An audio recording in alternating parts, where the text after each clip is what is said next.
जहां हमको कॉर्नर दिखता है वहां हम पान थूक देते हैं, जहां खाली दीवार दिखती है वहां हम सुसु करने लग जाते हैं, और जहां हमको खाली सड़क और अच्छी जगह दिखती है वहां हम कचरा फैला देते हैं। और ये इतना बुरा हाल सिर्फ हमारी सड़कों तक सीमित नहीं है, बल्कि हमारी इंडियन रेलवे का तो इससे भी बुरा हाल है। टाइम है सुबह के 8:30 बजे। एक औरत स्टेशन के प्लेटफॉर्म पर खड़ी है, ट्रेन आती है और वो ट्रेन की तरफ भागती है, लेकिन उसे सीट नहीं मिलती है सिर्फ मौत। भीड़ उसे घसीटती है, धक्का देती है और वो आधी प्लेटफॉर्म पर और आधी ट्रेन में रह जाती है। शरीर 2 हिस्सों में बढ़ जाता है और पास खड़ी औरत के चेहरे पर भी कुछ खून की छींटें पड़ती हैं। यही है मुंबई लोकल, इंडिया की सबसे जरूरी ट्रेन, लेकिन सबसे ज्यादा खतरनाक।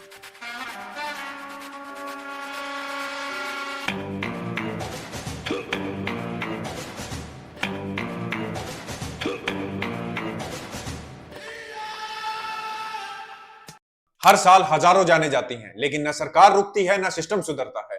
पिछले 20 सालों में 51,000 से भी ज्यादा मौतें हो चुकी हैं। वेलकम टू इंडियन रेलवे, दुनिया का 4th लार्जेस्ट रेलवे नेटवर्क, लेकिन सबसे ज्यादा अनसेफ और सबसे ज्यादा अनसुलझा हुआ।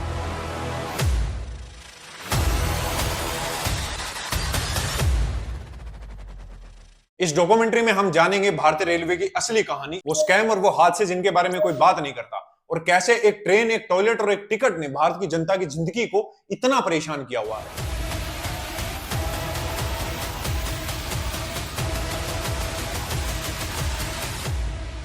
चलो मान लिया सरकार निकम्मी है, रेलवे पुराने इंजन को चला रही है, सफाई कर्मचारियों की कमी है, लेकिन जब कोई आदमी खुद रेलवे पटड़ी पर थूकता है या टॉयलेट में सैनिटरी पैड, सिगरेट या बोतल फेंकता है, तो क्या उसमें भी सरकार की गलती है? रेलवे स्टेशन पर खड़े हुए लोग पानी पीने की जगह पर नहा रहे होते हैं, वॉशरूम की दीवारों पर पान की पिचकारी मारते हैं, लाइट और पंखे चल रहे होते हैं, फिर भी वो ट्रेन की छतों पर चढ़ जाते हैं, फिर बोलते हैं कि सरकार कुछ नहीं करती। हर साल इंडियन रेलवे का 12,000 करोड़ रुपए खर्च होता है पान के और गुटखे के थूके हुए दागों को मिटाने के लिए, और इतना पैसा इसरो के 1 साल के बजट के बराबर है। तो देख लो कहां हम स्पेस में जा सकते हैं और कहां यहाँ गुटखे और पान के थूक को मिटाया जा रहा है। 2017 की एक रिपोर्ट बताती है कि रेलवे के टॉयलेट चौक होने की एक सबसे बड़ी वजह है लोगों का उसमें खाली बोतल, सिगरेट, नैपकिन और सैनिटरी पैड फेंकना, और फिर बोलते हैं कि हमारी पूरी बोगी में एक बदबू कहां से आ रही है। अरे तुम जब फेंकोगे वहां तो बदबू भी वहीं आएगी ना, तुम डस्टबिन का क्यों नहीं यूज करते? बायो टॉयलेट को एक बारी फ्लश करने के लिए 5 लीटर हाई प्रेशर पानी की जरूरत पड़ती है, लेकिन कहीं पर फिटिंग खराब है और कहीं पे पानी का प्रेशर ही नहीं है। मुंबई से लेकर बिहार तक हर ट्रेन के बाहर लिखा होता है प्लीज डू नॉट स्पिट,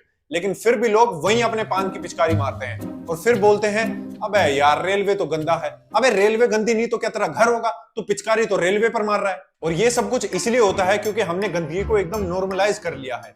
हमने मान लिया है कि जो भी करेगी वो सरकार करेगी, हम लोगों की खुद की कोई जिम्मेदारी नहीं है। देखिए एक बड़ा ही कड़वा सच है, जब तक साफ सफाई, लाइन में खड़ा होना और टॉयलेट को टॉयलेट की तरह यूज करना, ये सारी बातें शहर की आदतें मानी जाएंगी, तब तक चीन और जापान से कंपटीशन करना तो बहुत दूर की बात है, हम उन लोगों के आसपास भी नहीं जा सकते।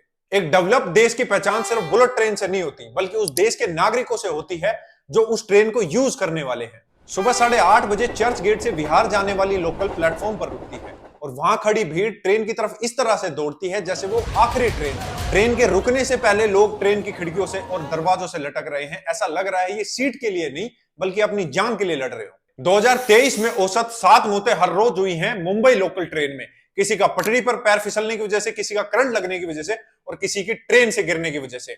रेलवे खुद ये एडमिट करता है कि पीक आवर में जिस डब्बे में 1700 लोग होने चाहिए उसमें 5000 लोगों को ठूसा जाता है।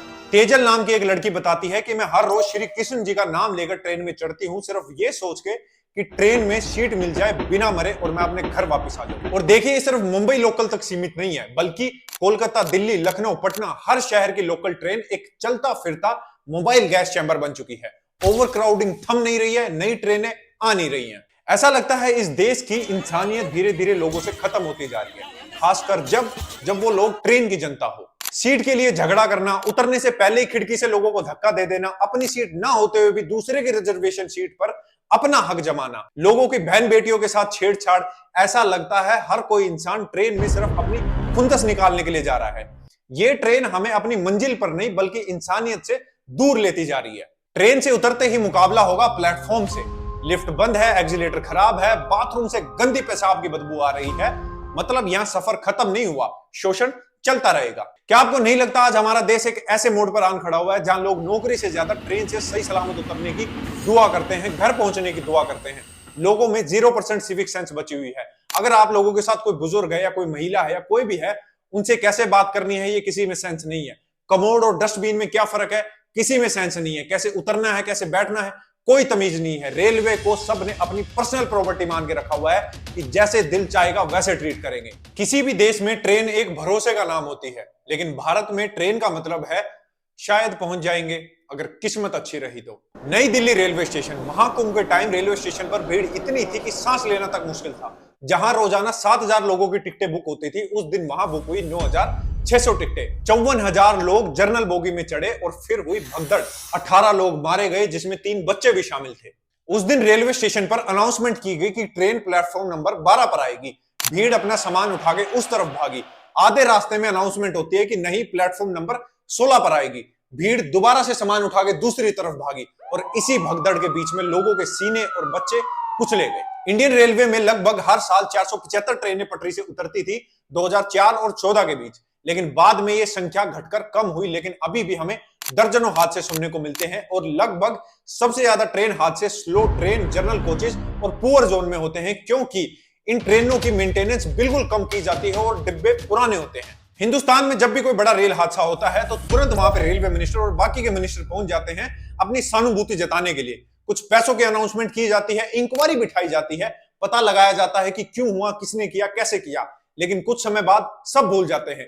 किसी को पता नहीं होता कि क्या हुआ, किसने किया और किस लिए ये सारी चीजें हुई, किसकी लापरवाही की वजह से हुई। रेलवे की सबसे बड़ी ट्रेजेडी ये नहीं है कि हादसे होते हैं, बल्कि ये है कि हमारे सिस्टम को इन हादसों से कोई फर्क ही नहीं पड़ता। चलिए मान लेते हैं ट्रेनें पुरानी है, सीट कंफर्टेबल नहीं है, सीट नहीं मिल सकती, हम खड़े होकर ट्रैवल कर लेंगे। लेकिन साफ पीने का पानी, साफ टॉयलेट और एक चलती हुई लिफ्ट, इतना मांगना भी गुनाह है सरकार से।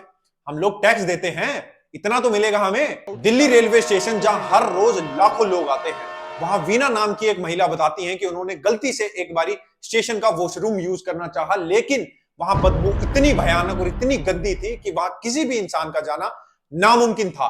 कई महिलाएं बताती हैं उन्होंने 30 साल में सिर्फ एक बारी प्लेटफॉर्म या रेलवे का वॉशरूम यूज किया है, वो गलती कभी दोबारा नहीं दोहराई। बुलेट ट्रेन का बजट 1 लाख करोड़ से भी ज्यादा का है। वंदे भारत का प्रचार पूरे देश में जोरों शोरों से किया जा रहा है, लेकिन जर्नल कंपार्टमेंट में बोतल रखने तक की जगह नहीं है। गरीबों की जनसाधारण ट्रेन को बंद किया जा रहा है और स्लीपर कोचेस की जगह एसी इकोनॉमी को लगाया जा रहा है। अगर आप और हम जैसे लोग जिम्मेदार हो जाएं अपने देश के लिए, अपने देश की प्रॉपर्टी के लिए और अपनी इंडियन रेलवे के लिए,